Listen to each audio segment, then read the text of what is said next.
Hello dear friends, you're most welcome to my YouTube channel AB Judiciary Zone and these sessions. In this video, we will discuss an analysis in respect of Jharkhand Judicial Service Prelims Exam 2016. Join us to view all Jharkhand PCSJ previous year question papers. In this video, we will solve question number 54 to 100 of 2016 question paper. So let's start now. आइए देख लेते हैं question number को। Question number है 54। पढ़ लेते हैं। धारा 511 निम्न में से किस मामले में लागू नहीं होती है? ऑप्शन ए बलवा करने का प्रयत्न, ऑप्शन बी चोरी करने का प्रयत्न, ऑप्शन सी दंगा करने का प्रयत्न, ऑप्शन डी हत्या करने का प्रयत्न। इसका right answer option number D हत्या करने का प्रयत्न, जो कि धारा 307 में है, तो यह 511 के अंतर्गत नहीं आएगा। अगला क्वेश्चन है 55। हमला नहीं किया जा सकता है। ऑप्शन ए अंग विक्षेप मात्र से, बी शब्द मात्र से, सी तैयारी मात्र से एंड डी उपयुक्त सभी से। इसका राइट आंसर है ऑप्शन नंबर बी शब्द मात्र से। Next question that is 56। लोक सेवक का प्रतिरूपण एक अपराध है। ऑप्शन ए भारतीय दंड संहिता की धारा 186 के अंतर्गत, ऑप्शन बी भारतीय दंड संहिता की धारा 171 के अंतर्गत, ऑप्शन सी भारतीय दंड संहिता की धारा 170 के अंतर्गत एंड ऑप्शन नंबर डी भारतीय दंड संहिता की धारा 169 के अंतर्गत। इसका right answer option number C भारतीय दंड संहिता की धारा 170 के अंतर्गत। Next question that is 57। भारतीय उच्चतम न्यायालय के द्वारा बेईमानी से एवं कपटपूर्वक के बीच एक अस्पष्ट अंतर का संप्रेक्षण किया गया। ऑप्शन ए नाथूलाल बनाम मध्य प्रदेश राज्य, option B Central Bank of India बनाम नारायण, ऑप्शन सी मुबारक अली बनाम बम्बई राज्य and option number D Bimla Devi बनाम दिल्ली प्रशासन। इसका राइट आंसर है option number D Bimla Devi बनाम दिल्ली प्रशासन। Next question that is 58। भारतीय दंड संहिता के अंतर्गत किसी अपराध के लिए प्रदान की गई कारावास की न्यूनतम अवधि है। ऑप्शन ए धारा 511 के अंतर्गत 24 घंटे, ऑप्शन बी धारा 510 के अंतर्गत 24 घंटे, ऑप्शन सी धारा 510 के अंतर्गत 20 घंटे की सज़ा, ऑप्शन नंबर डी धारा 511 के तहत कारावास की सज़ा अदालत के उठने तक। इसका राइट आंसर हो जाएगा ऑप्शन नंबर बी धारा 510 के अंतर्गत 24 घंटे तक। नेक्स्ट क्वेश्चन है 59। भारतीय दंड संहिता की धारा 95 में अंतर्निहित सिद्धांत है। Option A de minimis non curat lex, option B volenti non fit injuria, option C non compos mentis, option D actus me invito factus non est mens actus. इसका राइट आंसर हो जाएगा option number A de minimis non curat lex. Next question that is 60। भारतीय दंड संहिता की धारा 97 में यह स्पष्ट रूप से कहा गया है कि प्राइवेट प्रतिरक्षा का अधिकार उन निबंधनों के अधीन है जो निहित है। ऑप्शन नंबर ए भारतीय दंड संहिता की धारा 99 के अंतर्गत, ऑप्शन बी भारतीय दंड संहिता की धारा 100 के अंतर्गत एंड ऑप्शन सी भारतीय दंड संहिता की धारा 98 के अंतर्गत एंड ऑप्शन डी भारतीय दंड संहिता की धारा 102 के अंतर्गत। इसका राइट आंसर हो जाएगा ऑप्शन नंबर ए भारतीय दंड संहिता की धारा 99 के अंतर्गत। इंग्लिश मीडियम के स्टूडेंट वीडियो पॉज करके रीड कर सकते हैं।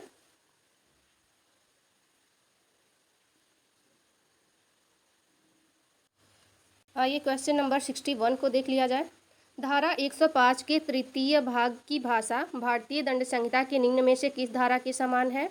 ऑप्शन ए भारतीय दंड संहिता की धारा 39 के समान, ऑप्शन बी भारतीय दंड संहिता की धारा 37 के समान, ऑप्शन सी भारतीय दंड संहिता की धारा 38 के समान एंड ऑप्शन नंबर डी भारतीय दंड संहिता की धारा 40 के समान। इसका राइट आंसर हो जाएगा ऑप्शन नंबर ए भारतीय दंड संहिता की धारा 39 के समान। अगला क्वेश्चन है 62।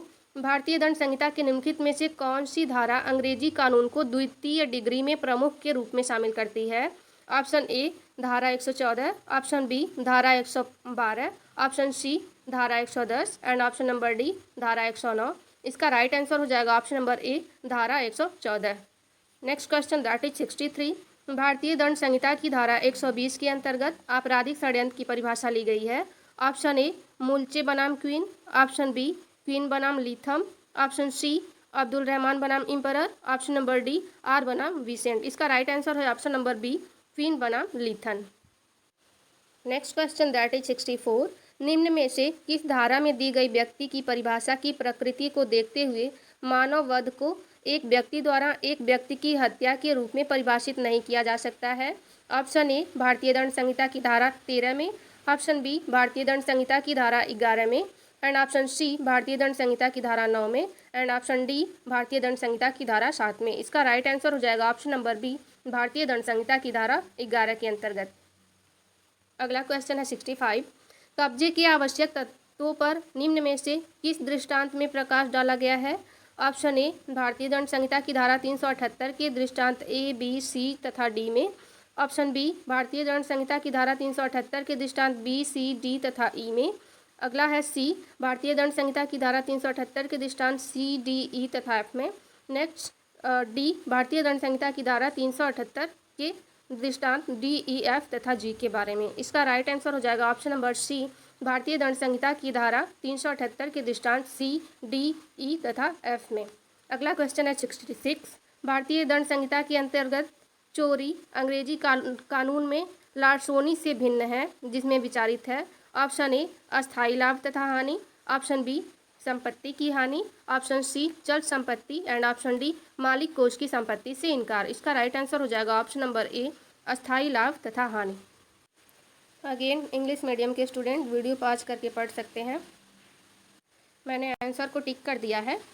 अगर दोनों लैंग्वेज में मैं पढ़ूंगी तो वीडियो काफ़ी लंबी हो जाएगी। देख लेते हैं क्वेश्चन नंबर 67 को। सी की हत्या करने के लिए बी को ए उकसाता है, बी वैसा करने से इनकार कर देता है, ए दोषी है। ऑप्शन ए हत्या करने के लिए दुष्प्रेरण का, ऑप्शन बी कोई अपराध नहीं, ऑप्शन सी आपराधिक षड्यंत्र का, ऑप्शन नंबर डी आपराधिक उत्प्रोत्साहन का। इसका राइट आंसर हो जाएगा ऑप्शन नंबर ए हत्या करने के लिए दुष्प्रेरण का। अगला क्वेश्चन है 68। निम्न में से कौन भारतीय दंड संहिता की धारा 34 तथा 149 के बीच अंतर को स्पष्ट करता है? ऑप्शन ए धारा 149 में एक विशिष्ट अपराध जबकि धारा 34 नहीं करता है, ऑप्शन बी धारा 34 में एक विशिष्ट अपराध जबकि धारा 149 नहीं करता है, ऑप्शन सी धारा 34 साथ ही साथ 149 विशिष्ट अपराध बनाता है, एंड ऑप्शन नंबर डी धारा 34 साथ ही साथ धारा 149 विशिष्ट अपराधों को पैदा नहीं करते। इसका राइट आंसर हो जाएगा ऑप्शन नंबर ए धारा 149 में एक विशिष्ट अपराध जबकि धारा 34 नहीं करता है। अगला क्वेश्चन है 69। सिविल प्रक्रिया संहिता संशोधन अधिनियम 2002 साक्ष्य के रूप में अनुमति देती है। ऑप्शन ए याचिका को, ऑप्शन बी हलफनामा, ऑप्शन सी कथन, ऑप्शन डी दस्तावेज। इसका राइट आंसर हो जाएगा ऑप्शन नंबर बी हलफनामा। Question number 70 that is R.M. Malkani बनाम महाराष्ट्र राज्य में उच्चतम न्यायालय ने निर्धारित किया है कि एक प्रासंगिक बातचीत का समकालीन टेप रिकॉर्ड एक प्रासंगिक तथ्य है। यह है ऑप्शन ए प्रासंगिक, option B res gestae, option C स्वीकार्य, एंड ऑप्शन नंबर डी दस्तावेज। इसका राइट आंसर हो जाएगा option number B res gestae. Next question that is 71। भारतीय साक्ष्य अधिनियम की धारा 11 एक अभियुक्त को साधारणतः यह अभिवचन लेने के लिए सक्षम बनाती है। Option A res gestae, option B lis pendens, option C alibi, and option number D res judicata. इसका राइट आंसर हो जाएगा ऑप्शन नंबर सी एलिबी। अगला क्वेश्चन है 72। एक न्यायिक ग्राह्य प्रवर्तित होता है। ऑप्शन ए ग्राह्य के रूप में, ऑप्शन बी संस्वीकृति के रूप में, एंड ऑप्शन सी अनभिज्ञता के अभिवचन के रूप में, एंड ऑप्शन डी सबूत का अधित्यजन के रूप में। इसका राइट आंसर हो जाएगा ऑप्शन नंबर डी सबूत का अधित्यजन के रूप में। Again you read in English language. पढ़ लेते हैं क्वेश्चन नंबर 73 को। साबित करने के भार का अर्थ है किसी तथ्य को सिद्ध करने का दायित्व। यह परिभाषित किया गया है ए भारतीय साक्ष्य अधिनियम की धारा 201 में, बी भारतीय साक्ष्य अधिनियम की धारा 101 में, सी भारतीय साक्ष्य अधिनियम की धारा 200 में, एंड ऑप्शन डी भारतीय साक्ष्य अधिनियम की धारा 100 में। इसका राइट आंसर हो जाएगा ऑप्शन नंबर बी भारतीय साक्ष्य अधिनियम की धारा 101 में। अगला क्वेश्चन है 74। भारतीय साक्ष्य अधिनियम की धारा 106 में प्रतिपादित सिद्धांत इसके सिद्धांत का उपयोजन है। Option A res gestae, option B res ipsa loquitur, option C res judicata, and option number D res sic stantibus. इसका राइट आंसर हो जाएगा option number B res ipsa loquitur. अगला क्वेश्चन है 75। सूचक प्रश्न हमेशा पूछे जा सकते हैं। ऑप्शन ए दूसरे परीक्षण में, ऑप्शन बी पुनः परीक्षण में, ऑप्शन सी प्रति परीक्षण में, एंड ऑप्शन डी प्रथम परीक्षण में। इसका राइट आंसर हो जाएगा ऑप्शन नंबर सी प्रति परीक्षण में। Next question that is 76। LEB विनियमित होती है? ऑप्शन ए भारतीय साक्ष्य अधिनियम की धारा 8 के अंतर्गत, ऑप्शन बी भारतीय साक्ष्य अधिनियम की धारा 6 के अंतर्गत, ऑप्शन सी भारतीय साक्ष्य अधिनियम की धारा 11 के अंतर्गत एंड ऑप्शन डी भारतीय साक्ष्य अधिनियम की धारा 12 के अंतर्गत। इसका राइट आंसर हो जाएगा ऑप्शन नंबर सी भारतीय साक्ष्य अधिनियम की धारा 11 के अंतर्गत। अगला क्वेश्चन है 77, एक पक्षकार द्वारा की गई स्वीकृति इसके विरुद्ध साक्ष्य होती है? ऑप्शन ए संपदा में संसर्गी, ऑप्शन बी विधि में संसर्गी, ऑप्शन सी रक्त में संसर्गी एंड ऑप्शन डी उपयुक्त सभी। इसका राइट आंसर हो जाएगा ऑप्शन नंबर ए संपदा में संसर्गी। अगला क्वेश्चन है 78, प्रतिकूल प्रभाव डाले बिना संसूचना संरक्षित है? ऑप्शन ए भारतीय साक्ष्य अधिनियम की धारा 21 के अंतर्गत, ऑप्शन बी भारतीय साक्ष्य अधिनियम की धारा 24 के अंतर्गत, ऑप्शन सी भारतीय साक्ष्य अधिनियम की धारा 23 के अंतर्गत एंड ऑप्शन डी भारतीय साक्ष्य अधिनियम की धारा 22 के अंतर्गत। इसका राइट आंसर हो जाएगा ऑप्शन नंबर सी भारतीय साक्ष्य अधिनियम की धारा 23 के अंतर्गत। अगला क्वेश्चन है 79, आवश्यकता का नियम साक्ष्य के रूप में ग्राह्य है? ऑप्शन ए भारतीय साक्ष्य अधिनियम की धारा 61 में, ऑप्शन बी भारतीय साक्ष्य अधिनियम की धारा 60 में, ऑप्शन सी भारतीय साक्ष्य अधिनियम की धारा 32 में एंड ऑप्शन डी भारतीय साक्ष्य अधिनियम की धारा 31 में। इसका राइट आंसर हो जाएगा ऑप्शन नंबर सी भारतीय साक्ष्य अधिनियम की धारा 32 में। Again you read in English language. अगला क्वेश्चन देख लेते हैं 80, रेस इंटर एलिया एक्टा प्राप्त योग्य है? ऑप्शन ए भारतीय साक्ष्य अधिनियम की धारा 48 के अंतर्गत, ऑप्शन बी भारतीय साक्ष्य अधिनियम की धारा 47 के अंतर्गत, ऑप्शन सी भारतीय साक्ष्य अधिनियम की धारा 46 के अंतर्गत एंड ऑप्शन डी भारतीय साक्ष्य अधिनियम की धारा 45 के अंतर्गत। इसका राइट आंसर हो जाएगा ऑप्शन नंबर सी भारतीय साक्ष्य अधिनियम की धारा 46 के अंतर्गत। नेक्स्ट क्वेश्चन दैट इज 81, भारतीय साक्ष्य अधिनियम की धारा 92 लागू होती है? ऑप्शन ए द्विपक्षीय दस्तावेज, ऑप्शन बी एक पक्षीय दस्तावेज, ऑप्शन सी उपयुक्त दोनों ए तथा बी एंड ऑप्शन डी ये या तो ए अथवा बी। इसका राइट आंसर हो जाएगा ऑप्शन नंबर ए द्विपक्षीय दस्तावेज। अगला क्वेश्चन है 82, विबंधन। ऑप्शन ए विशिष्ट अभिवचन की आवश्यकता नहीं, ऑप्शन बी विशिष्ट अभिवचन होना चाहिए, ऑप्शन सी विशिष्ट अभिवचन हो भी सकता है तथा नहीं भी, ऑप्शन डी बी तथा सी दोनों सही हैं। इसके राइट आंसर हो जाएगा ऑप्शन नंबर बी विशिष्ट अभिवचन होना चाहिए। अगला क्वेश्चन है 83, जाहिरा शेख मुख्य गवाह थी? Option A Best Bakery retrial वाद 2006, ऑप्शन बी बेस्ट बेकरी वाद 2004, ऑप्शन सी सुखराम का आय से अधिक संपत्ति का मामला 2005, ऑप्शन डी गुर्जर हत्याओं का मामला 2003। इसका राइट आंसर हो जाएगा option number A Best Bakery retrial वाद 2006। अगला क्वेश्चन देख लेते हैं 84, भारतीय साक्ष्य अधिनियम की धारा 41 के अंतर्गत उपधारणा है? ऑप्शन ए तथ्य की उपधारणा, ऑप्शन बी विधि की खंडनीय उपधारणा, ऑप्शन सी तथ्य और विधि की उपधारणा एंड ऑप्शन डी विधि की अखंडनीय उपधारणा। इसका राइट आंसर हो जाएगा ऑप्शन डी विधि की अखंडनीय उपधारणा। अगला क्वेश्चन है 85, न्यायालय की धन संबंधी क्षेत्राधिकार की चर्चा की गई है? ऑप्शन ए सिविल प्रक्रिया संहिता की धारा 6 के अंतर्गत, ऑप्शन बी सिविल प्रक्रिया संहिता की धारा 5 के अंतर्गत, ऑप्शन सी सिविल प्रक्रिया संहिता की धारा 4 के अंतर्गत एंड ऑप्शन डी सिविल प्रक्रिया संहिता की धारा 3 के अंतर्गत। इसका राइट आंसर हो जाएगा ऑप्शन नंबर ए सिविल प्रक्रिया संहिता की धारा 6 के अंतर्गत। अगला क्वेश्चन है 86, सिविल प्रक्रिया संहिता की धारा 20 लागू नहीं होती है?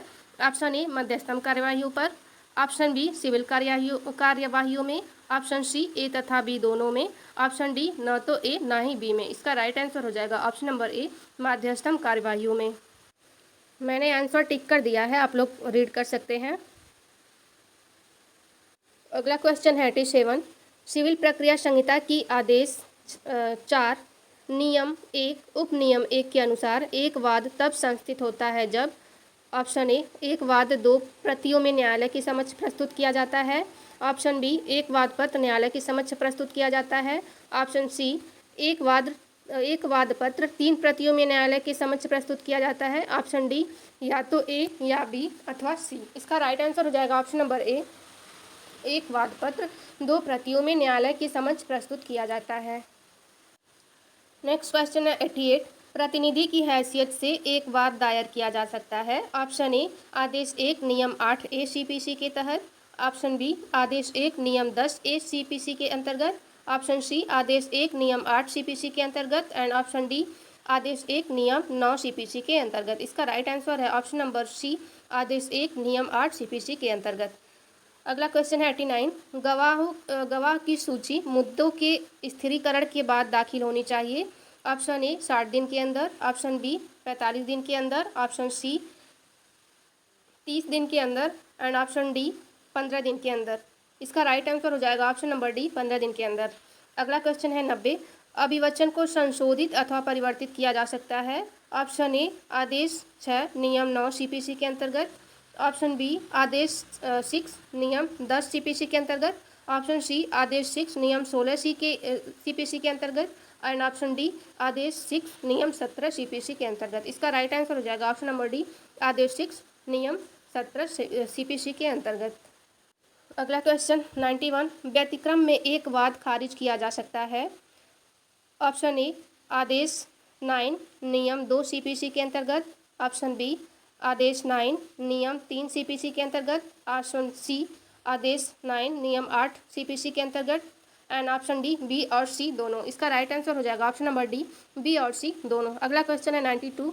आदेश 9 नियम 7 सीपीसी के तहत एक आवेदन किया जा सकता है। ऑप्शन ए आदेश के 60 दिन के भीतर, ऑप्शन बी आदेश के 30 दिन के भीतर, ऑप्शन सी सुनवाई के अगली तारीख से पहले किसी भी समय एंड ऑप्शन डी वाद के लंबित रहने के दौरान किसी भी समय। इसका राइट आंसर है ऑप्शन नंबर सी सुनवाई की अगली तारीख से पहले किसी भी समय। अगला क्वेश्चन देख लेते हैं 93। स्वीकृति होने पर निर्णय दिया जा सकता है। ऑप्शन ए आदेश 12 नियम 2 सीपीसी के अंतर्गत, ऑप्शन बी आदेश 12 नियम 4 सीपीसी के अंतर्गत, ऑप्शन सी आदेश 12 नियम 6 सीपीसी के अंतर्गत एंड ऑप्शन डी आदेश 12 नियम 8 सीपीसी के अंतर्गत। इसका राइट आंसर हो जाएगा option number C order 12 rule 6 CPC के अंतर्गत। अगला क्वेश्चन है 94। निर्णय और डिक्री सीपीसी में चर्चित है। इसका राइट आंसर हो जाएगा ऑप्शन नंबर ए आदेश 20 के अंतर्गत। Again you can read this. देख लेते हैं अगले क्वेश्चन को 95। इंटरप्लीडर अंतराविवाची वाद से संबंधित प्रावधान समाहित है। इसका राइट आंसर हो जाएगा option number D order 35 CPC के अंतर्गत। अगला क्वेश्चन है 96। सीपीसी का आदेश 12 नियम 8 संबंधित है। ऑप्शन ए तथ्य को स्वीकार करने का नोटिस, ऑप्शन बी दस्तावेज स्वीकार करने का नोटिस, ऑप्शन सी दस्तावेजों को पेश करने का notice and option D option A और बी दोनों। इसका राइट आंसर हो जाएगा ऑप्शन नंबर सी दस्तावेज को पेश करने का नोटिस। अगला क्वेश्चन है 97। सीपीसी की किस धारा के तहत साम्य न्याय और अच्छे विवेक के सिद्धांत विहित हैं। ऑप्शन ए धारा 121, ऑप्शन बी धारा 131, ऑप्शन सी धारा 141 एंड ऑप्शन डी धारा 151। इसका राइट आंसर हो जाएगा ऑप्शन नंबर डी धारा 151। Question number 98। सीपीसी की धारा 2 के अंतर्गत कौन सा निर्णय डिक्री नहीं है। ऑप्शन ए अंतिम डिक्री के लिए एक आवेदन की बर्खास्तगी, ऑप्शन बी भूमि अधिग्रहण मामले में न्यायाधिकरण का अवार्ड, ऑप्शन सी उपशमन का आदेश, ऑप्शन डी धारा 92 के तहत एक योजना को संशोधित करने का आदेश। इसका राइट आंसर हो जाएगा ऑप्शन नंबर बी भूमि अधिग्रहण मामले में न्यायाधिकरण का अवार्ड। अगला क्वेश्चन है 99। निम्नलिखित कौन सा सिविल प्रकृति का वाद है। ऑप्शन ए मात्र गरिमा या सम्मान को कायम रखने के लिए वाद, ऑप्शन बी लेखा के लिए वाद, ऑप्शन सी स्पष्ट रूप से कुछ अधिनियम द्वारा वर्जित वाद एंड ऑप्शन डी राजनीतिक सवालों से संबंधित वाद। इसका राइट आंसर हो जाएगा ऑप्शन नंबर बी लेखा के लिए वाद। अगला क्वेश्चन एंड लास्ट क्वेश्चन 100। तात्विक तथ्यों जिन पर एक पक्षकार निर्भर करता है कहा जाता है। Option A facta probantia, option B facta probanda, option C falsa demonstratio non nocet, option D फैंसिस टेर्रा। इसका राइट आंसर हो जाएगा option number B facta probanda. इस क्वेश्चन पेपर के ईयर को लेकर के आप लोग कंफ्यूज मत होइएगा, क्योंकि इसकी वैकेंसी 2015 में आई थी और इसका एग्ज़ाम 2016 में हुआ था। इस वजह से मैंने 2016 ही लिखा है। तो आज का सेशन हमारा यहीं समाप्त होता है। जुड़े रहें हमारे चैनल के साथ, वीडियो को लाइक करें और चैनल को सब्सक्राइब करें और बेल आइकन ज़रूर प्रेस कर लें ताकि आगे आने वाली वीडियो का नोटिफिकेशन आप लोगों तक पहुँच सके। Thank you.